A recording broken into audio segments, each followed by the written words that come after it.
Hello friends, Namaskar. I am Kumar Srivastava. I shall present before you the Constitution Development of India. The first part of it, which starts from 1601. When we discuss the Constitution, that is, we are going to discuss some kind of thing in which the three organs of the government was involved. That is, there is there is a judiciary, there is a executive, and there is a legislature, and these are controlled by the constitution. So the constitution is the supreme law of the land. In 1601, for the first time, in 13 December, Queen Elizabeth, in 1600 AD, on 31st December, a charter was signed by the Queen Elizabeth, and which gave power to English people to make expeditions in India for the business. And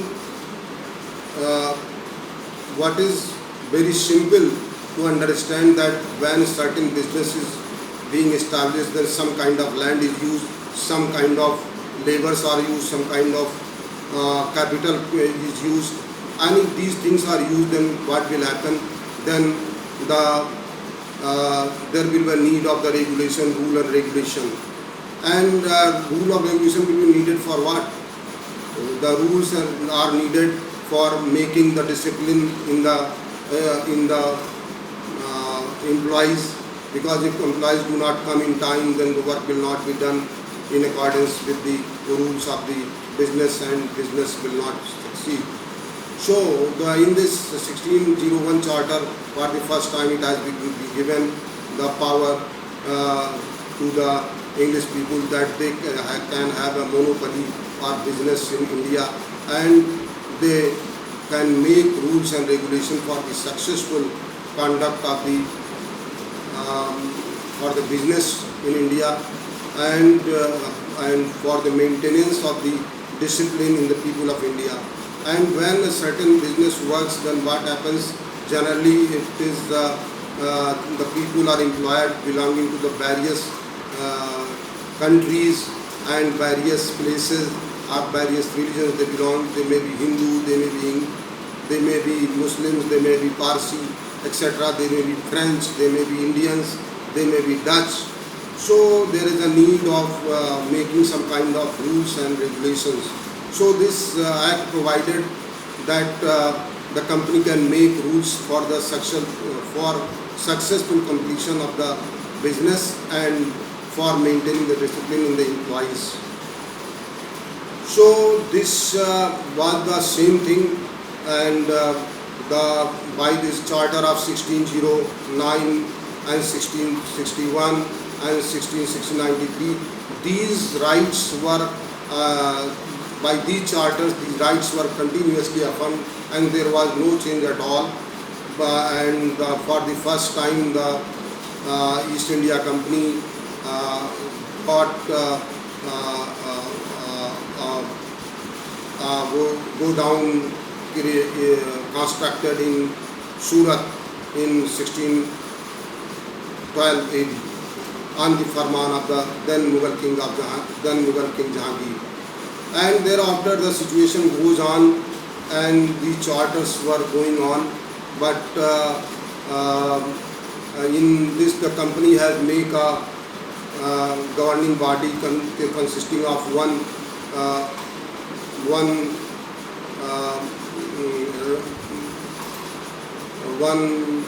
director and 24 members in England. They control the business in India. So in the charters, this power was given to them, that they can make rule and law. But thereon, in the 1726 Act, this power was vested in the governing body of the East India Company in England. And governing body did not know what rules should be made, because they have no experience of the people and situation and conditions of India. And that is why they transferred this power, delegated this power to the presidencies of these Bengal, Madras and Calcutta. So these things were going on, and in this, for the first time, the mayor court was constituted. And mayor was like a mayor in the present day corporations, where the mayors are and members are recruited, and they have got the power of deciding the cases of the civil and the religious cases. And there was a peace court also which took up the case of the criminal cases, and both these cases were appealable in the Governor General in Council. So these were the courts which were going on, and these can be appealed further to the Privy Council, etc. And thereafter the things went on. In 1757, the Robert Clive defeated the forces of the Siraj-ud-Dawla, or the Mughal forces, and they won the Plassey War. And in the Plassey War, the Siraj-ud-Dawla was defeated because his military chief, Mr. Mir Jafar, did not fight him, and cleverly the Clive made hands with him, and he did not fought, and that is why thus they were defeated. And although the forces of the Siraj-ud-Dawla was more than 50,000, and the forces of Clive were near only 10,000, so they outnumber in this, but because of his chief military officer was sided with the Clive, and that is why these forces were defeated. And thereafter they have given a promise that a close relative of Mir Jafar should be given the throne of Nawab of Awadh. And Nawab, he was made the Nawab of Awadh, but Nawab of Awadh has been made a very pitiable condition when the daily the English people were demanding more and more money for their forces, for their war, for their wars and ammunition, etc. So ultimately he denied it that we have no money and no revenue, and ultimately they dethroned, the English people have dethroned Mir Jafar, and Mir Qasim, one of the close relatives of Mir Jafar, was made the Nawab. And once again the same thing was repeated. They repeatedly were demanding more and more money, more and more funds for developing more and more army and more armaments for getting the more and more area. You should also know that after 1707, when the Aurangzeb died, his heirs were not sufficient, were not efficient, and that is they started to losing their suzerainty from the other areas, and the leaders of the different states started to declare their autonomy from the central government, and they made it independent. And the company also wanted to get to grab this opportunity to get the land. And in 1765, in 1764, a war was again fought between the combined forces of Shah Alam II, Mughal Emperor, and the forces of Awadh, Nawab of Awadh, Siraj-ud-Dawla, and forces of Mir Qasim. But these forces fought very well, but they ultimately lost the battle, and the English people won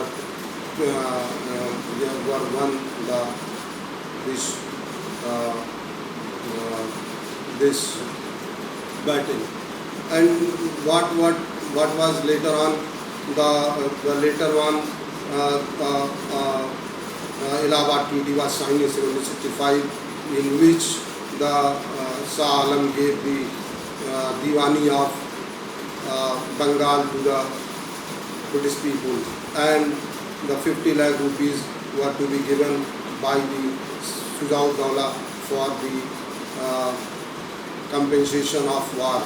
And two districts, Allahabad and Kala, was also have been taken by the England. So these were the terms and conditions, and in these conditions, for the first time, the English rulers have found their large number of territory at their hands, and it was a turning moment in the history. And they threw the mask of the trader, and now they started to treat them as a ruler. So we come to the end of the first part, and now let us begin the second part. And in this part, from 1765 to 1772, there was the dual system, that the company has no person to collect the money, and that is why, because the area of Bengal, Bihar and Odisha was 1,000 kilometers long in north and south. So there were no workers and no employees, no bureaucrats for the with the English people, and that is why they gave it to the Indians to collect. And they have recruited some small salaried people for the collection of these revenues. And these small people got large number of bribes, and they thereafter went to England. So in this, the whole of the Indian people and whole of the Indian public has been getting poorer and poorer, because the most of the land, most of the their product was taken as a tax by these rulers. And in 1772, it has been found that these people are becoming very rich, and that is why in England a committee was formed to study the administration of the company. And this committee found large number of administrative lapses, and that is why thereafter they recommended to the government to make a new law. And thereafter the Regulating Act came into being. And you must know that the regulation term was used from the 1601 up to 1833. And after 1833, the regulations were called Act of Parliament. So we find that in 1773 Regulating Act was formed, and three kind of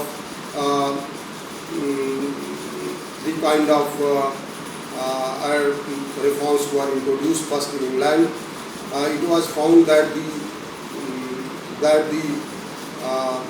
executive of the company, that is 24 members and one director, has 1 year's tenure, and there were large number of shareholders and which voted for them. And because of the less tenure and large number of shareholders, they have no time to improve the condition of the company. And that is why the Regulating Act for the first time gave it to reform it in England, that is the person paying 1,000 rupees per year can be made the member, can be made shareholder, and the tenure of all the directors and members are being increased. And secondly, it has introduced Governor General Council in Bengal, and it recognized all the three presidencies, the presidency of Madras, Bengal and Calcutta, Madras, Bengal and Bombay. So, and what happened later on, that the third point, it has established the Supreme Court also. And in Supreme Court, there were one Chief Justice and other three were the judges. And in Governor General Council, there were one Governor General and three other were members. So they had to discharge all the military, civil and other powers. And there was no clear-cut mention of the powers and the rules that should be applied in discharging the duties as a judge of the Supreme Court. So this has many flaws or many demerits, and that is why this was not functioning well, and that is why in 1781 a committee was formed to see that the Governor General's Council have to submit a report regarding the development in the military sphere, in the revenue sphere, in the religious sphere, etc. But this continued, and thereafter it was again found that the company was not working well, and in 1784 Pitt has ordered the Court of Directors to recall the first Governor General of India, Warren Hastings, and the Chief Justice of India, Mr. M.P. But they did not pay heed to it. And what happened later on, the Writs of India Act was passed, and the company and Board of Control was cricket in England. And Board of Cricket consisted of the 6 members, and these members have to take the reports of the developments of the company in the military sphere and the political sphere, especially the political sphere and the revenue sphere. And the company was to take the full charge of its commercial activities, but still they have some kind of power, that is the Governor General, that is the Court of Proprietors or Court of Directors have the power to dismiss the servant of the company. So these things were going on in 1793. The first charter was came in which the 20 years extension was given for the monopoly of the business of the East India Company. And in this charter it was also mentioned that the company should proceed on the same lines. But in 1813 new charter was came, and in this new charter it was said that all the territory that was in the occupation or possession of the company that belonged to the English government. And it was also said that the monopoly of East India Company was terminated, and all the people of England were empowered to take business in England. So, and only one monopoly was given, the business in China by the East India Company for opium and tea would remain intact. And thereafter we find the company has to give only 10% of the profit was to be given to the company, and company has to give 1 lakh pound for the development of the English language education, and it was also to facilitate the English missionaries. In 1833 we find there was a complete development and complete opposition what was in the 1793. In 1833 the Bengal Governor General was made the Governor General of India, and after this the Governor General has commanded the power of whole of the India. and after this the act were passed were the act of the parliament, and for the first time the one more member was entered into it, that is Lord Macaulay, and Lord Macaulay was made the president of the first law commission in India, and he submitted its report in 1842, and he said that there can be no codification of the law as far as the marriage laws are concerned, or the inheritance law are concerned, or the succession law are concerned. But he added that in other fields the law can be codified. The codification has also started, and in this the government has declared that all the territories and all the revenues that commanded by the British East India Company belong to the king and belong to the Taj, belong to the crown, and with their successors, that is, the company has lost all its right. It was time and again it was said, and the Governor General of India, William Banting, was made the